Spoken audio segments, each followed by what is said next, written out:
Blog Talk Radio. Thank you very much. Chuck Morse, Blog Talk Radio, veteran talk show host. I'm awaiting my guest, who is Marc Wortman. He's an independent historian and award-winning freelance journalist. He's the author of two books, previous books, from what I'm talking about today: The Millionaires Unit, The Aristocratic Flyboys Who Fought the Great War and Invented American Air Power, and The Bonfire, The Siege and Burning of Atlanta. His book is 1941, Fighting the Shadow War, A Divided America in a World at War. Marc will hopefully be calling in shortly. Doing a Blog Talk Radio has its difficulties, but it keeps my hand in radio as I, continue to develop my my sort of a platform, if you will, in media. And since I'm on that topic briefly, before we get to the content of the book, I recently discovered this amazing technology on Facebook, which allows me to broadcast live and streamed right from a Facebook page, a business page you set up as part of your Facebook account. And you can see me, you can hear me, and I'm doing it as I drive Uber. I drive Uber in Boston. It's one of my many jobs. I also write life and health insurance policies. And it's great fun. I call it the Boston Uberman. And I basically do brief segments in between my Uber clients. So you can check that out on Facebook. I'm having a great time doing that. Anyway, Marc Wortman is with us, and Marc is the author, as mentioned previously, of 1941, Fighting the Shadow War, A Divided America in a World at War. Marc, thanks for joining me this afternoon. Thank you, Chuck. Good to be here. Marc, your book deals with a very interesting year, and that was after World War II had been launched by the Nazis and by the Soviets when they marched in and divided up Poland in September of 1939, bringing Europe into war, bringing up Britain and France in because they had signed a treaty with England, with Poland, agreeing to go to war if Poland had been attacked. But the United States was not in it yet. And, in fact, we would not get in it until the end of 1941, the date which will live in infamy, that being December 7th, when the Imperial Japanese bombed Pearl Harbor. So there was a lot going on in the country in those years. And I think you do a very good job of illustrating it, and I appreciate your book.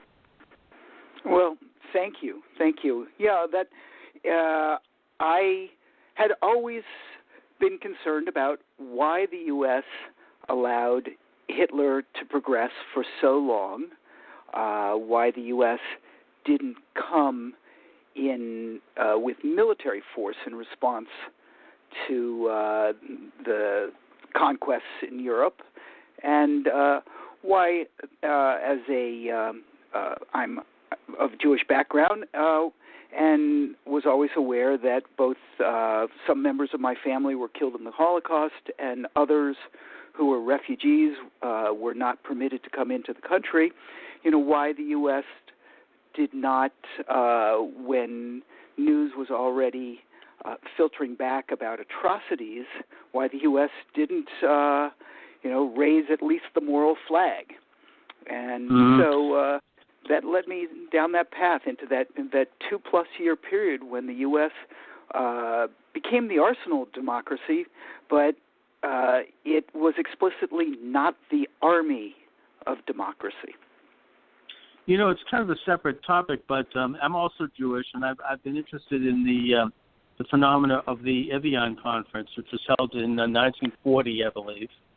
And that basically led by the United States delegation in France. It was just before the invasion of France, where we basically put a ban on any Jewish emigration, not only into the United States, but into other Western nations. I mean, it was shortly after that the United States told the Cuban government to turn back a shipload of Jewish refugees because they weren't allowed to land. They ended up having to go back to Nazi Germany. So, there was a strange agreement. That's right. It was a strange agreement on the part of the Western democracies to ban any Jewish immigration, including to Palestine. One of the few countries that actually did some was Great Britain with the Kinder transport.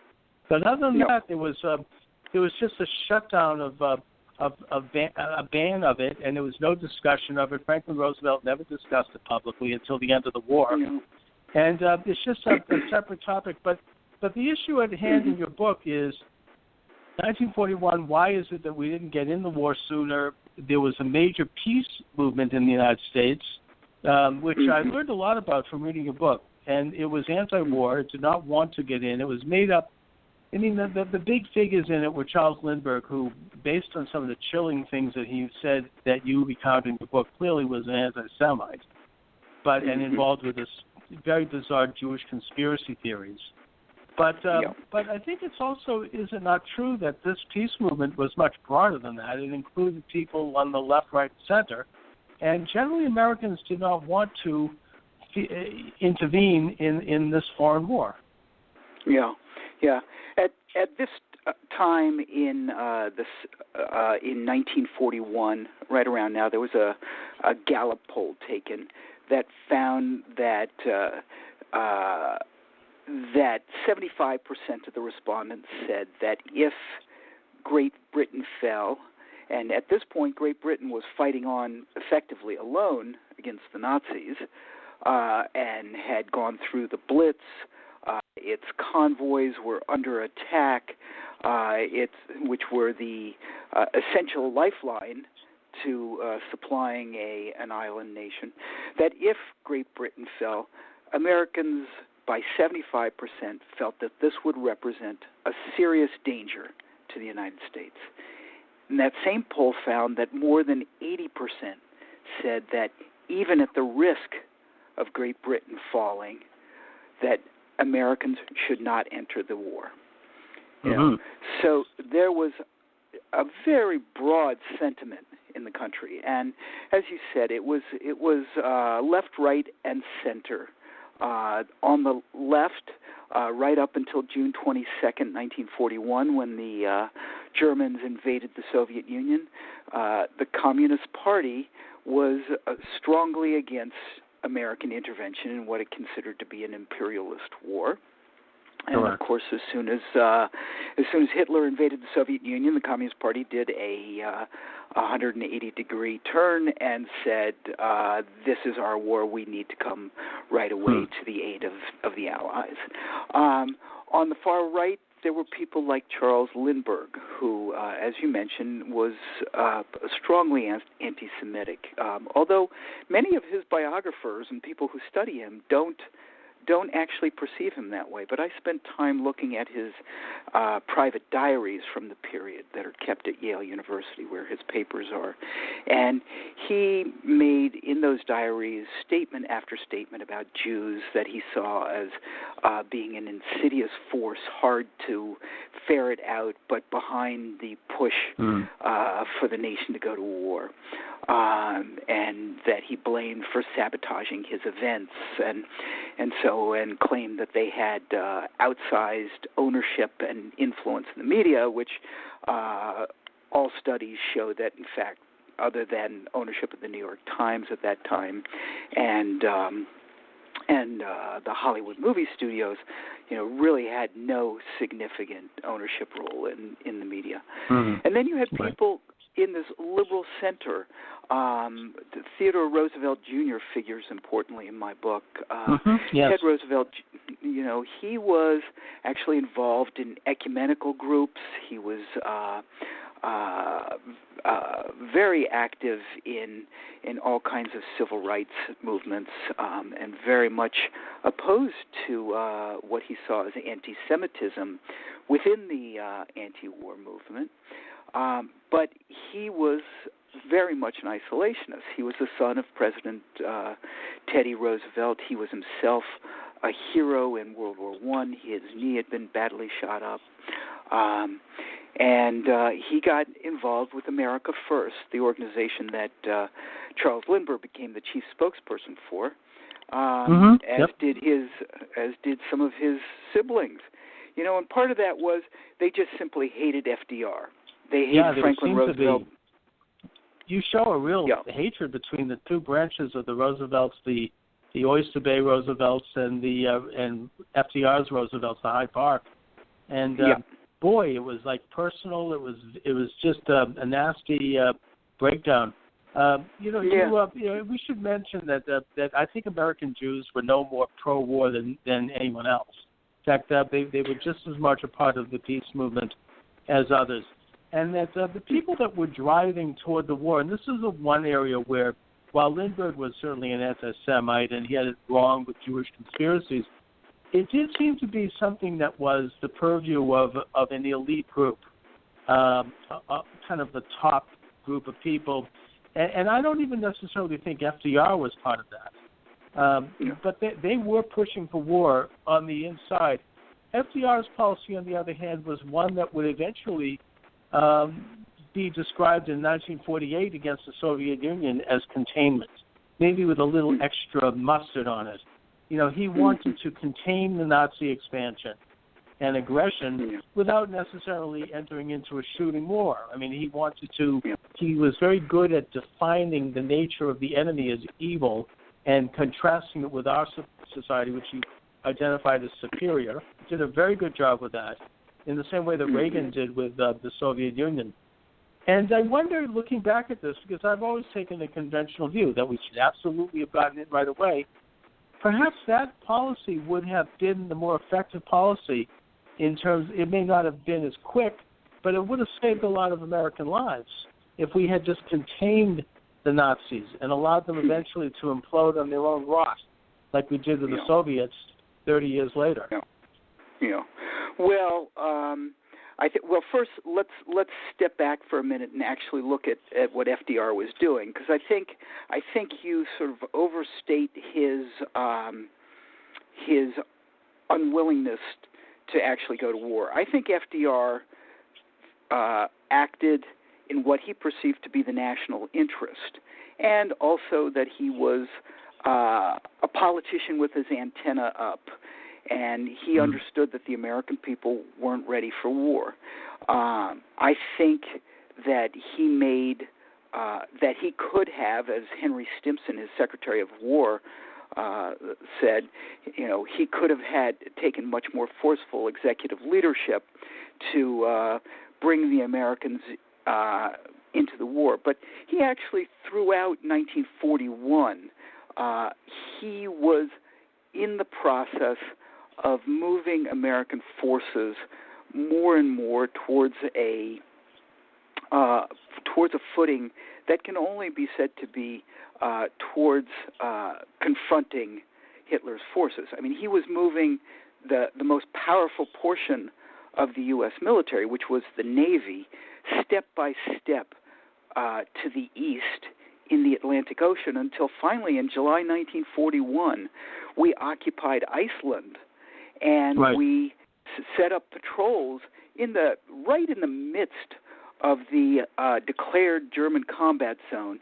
We had destroyers sailing out there. They were not.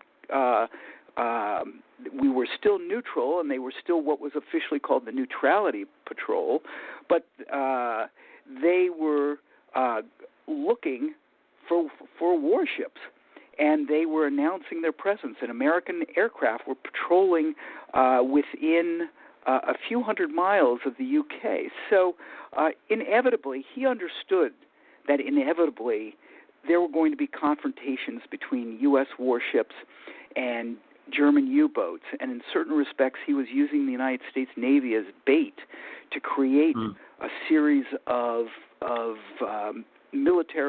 violent military encounters that would, he hoped, lead the American people to push him into war. He was unwilling to go to war. And, he was looking for an incident to create. To create a war, a willingness to go to war, and to do so, he was basically saying that our defense lines extend all the way almost to the shores of Great Britain, And he was also sending American forces to fly with the RAF to be trained in combat piloting. And as it turned out, they actually ended up being relief pilots for the RAF. It was an American pilot who spotted the Bismarck and almost got blown out of the sky for it. So really, we can't say that Roosevelt wasn't attempting to lead the country to war. But as he said at one point, it's terrible to think you're leading and then look back over your shoulder and find that nobody's following you. And so he understood that the American people needed something, essentially a huge spark, if they were going to go to that explosive level of total war that it would take to defeat Nazi Germany. Now, it was a shock. I think what you're saying is absolutely true. I mean, he wanted to. He needed to get popular support to go to war. He was spoiling for war, probably as far back as the very beginning. Even if you take a look at the history during World War I, when he was Undersecretary of the Navy under Wilson, he was spoiling for war then. I mean, he actually, when the Secretary of the Navy was on vacation, he took several maneuvers that would put America in harm's way, the Navy, so that there could be an incident. I mean, this was he was part of a movement that wanted to involve the United States in a world war. The question I have, and what I'm looking at, and we can all look in retrospect, was this really something that would have been necessary ultimately to defeat the Nazis? And I think that you have in your book, you say that Hitler was trying to avoid any confrontation with the United States.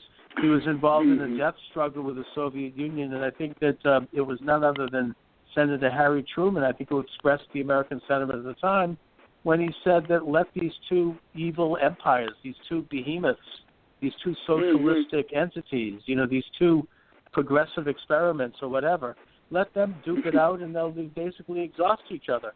I mean, in a sense, a policy of containment. I mean, I think Roosevelt was right to support the British and to basically take over in Iceland because that's our perimeter of defense.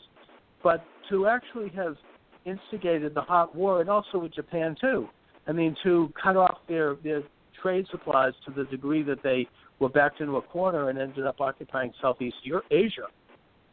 It was a policy that was instigating war, and I'm not sure in retrospect it was necessary to defeat these socialistic monsters. Well, I think that that's a retrospect question, what if question.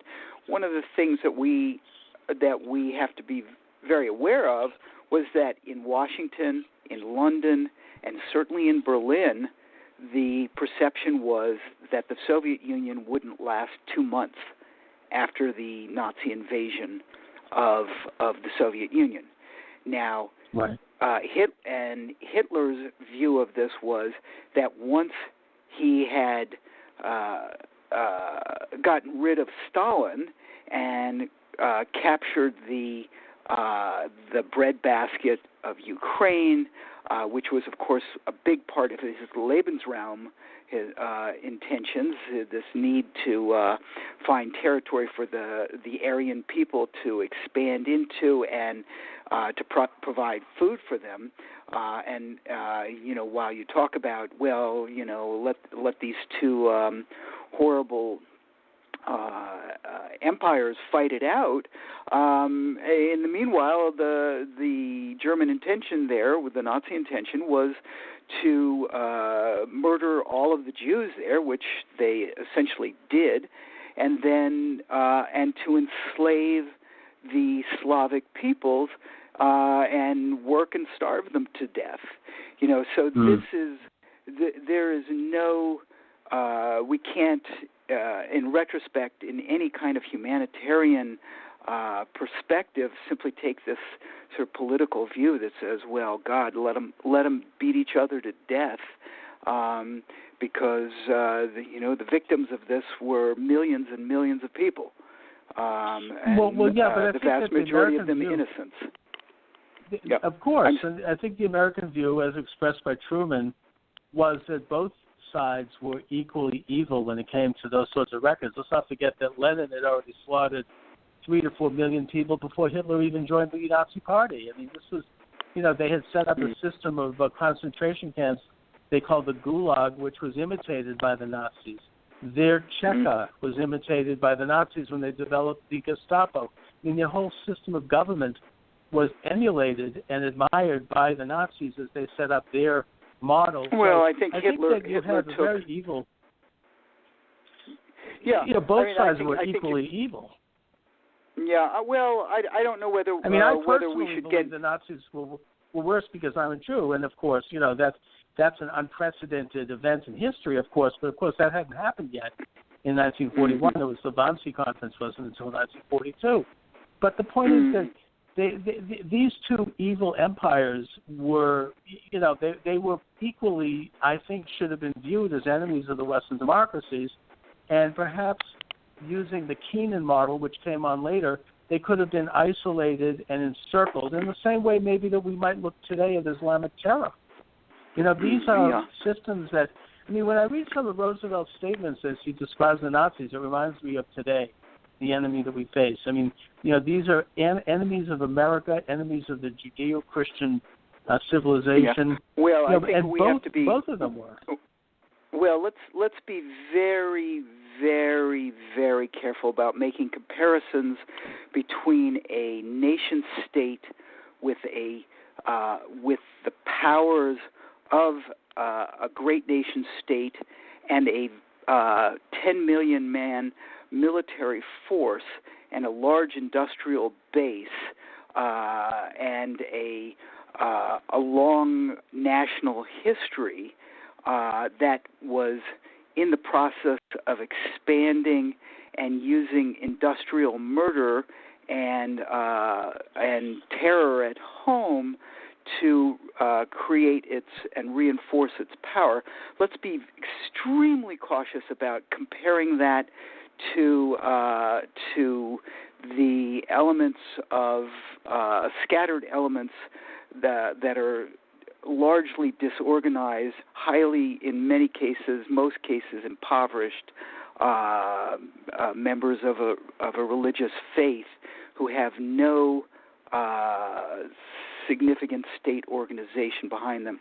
To compare the one to the other is to compare a hammer to a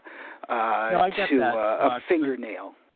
My comparison is more ideological than it is physical, but I do compare the Nazis and the communists because we should point out that after the war, the Soviet Union and their allies spearheaded the occupation of about a third of the planet.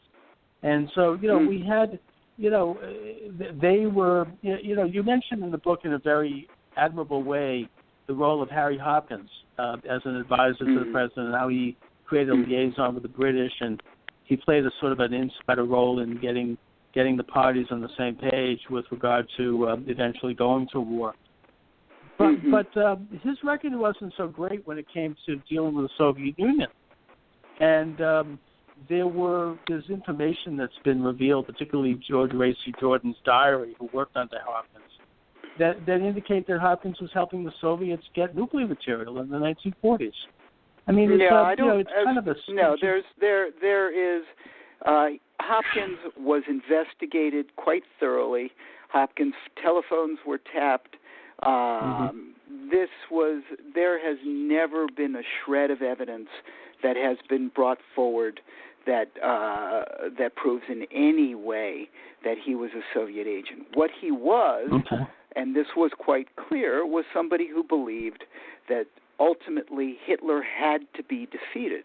And he went to the Soviet Union at a time in early August of 1941 when the vast majority of people around the world believed the Soviet Union was going to collapse. And while you talk about containing, the Soviets containing the Nazi Germany, the reality was if the Soviet Union fell, that would have given Hitler essentially the keys to the kingdom, and that would have made it impossible for Great Britain to stand up to Hitler and the Nazis. And ultimately then we would have been faced with the potential for Hitler to have control of all of Europe, continental Europe, into the Soviet Union, including its industrial and resources, natural resources, controlling from the southern shores of the Mediterranean all the way to the Arctic Circle. And at that point, the U.S. would have been truly isolated, and Hitler would have potentially have taken the Royal Navy and the Royal Air Force, and the U.S. would have been left to fight on alone.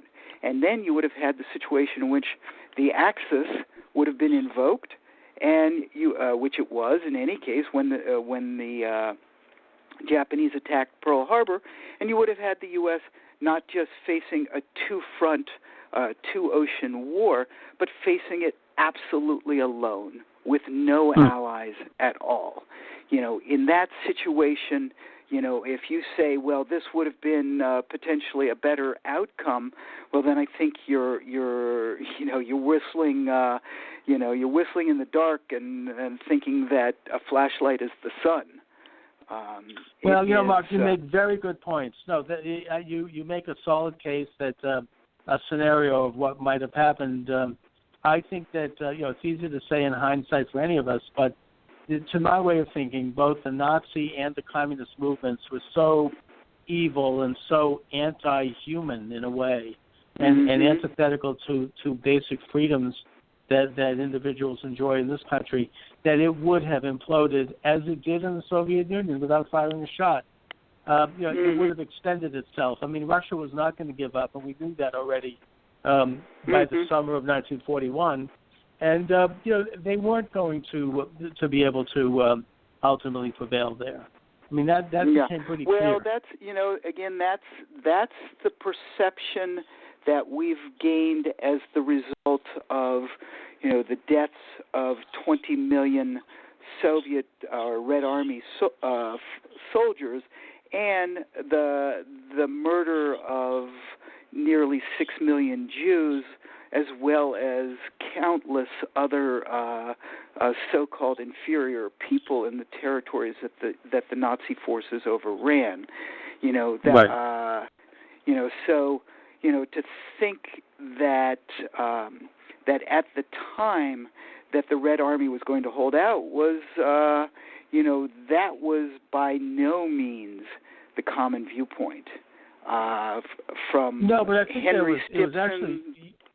You mentioned in your book that generally that was the impression of several Americans who were on the inside, including Hopkins himself, who was convinced that the Soviets would be able to. This is why Hopkins was so important in this era, is because Hopkins, when he went to Moscow and met with Stalin, who presented him, here Stalin and the United States had essentially been already in a Cold War for decades.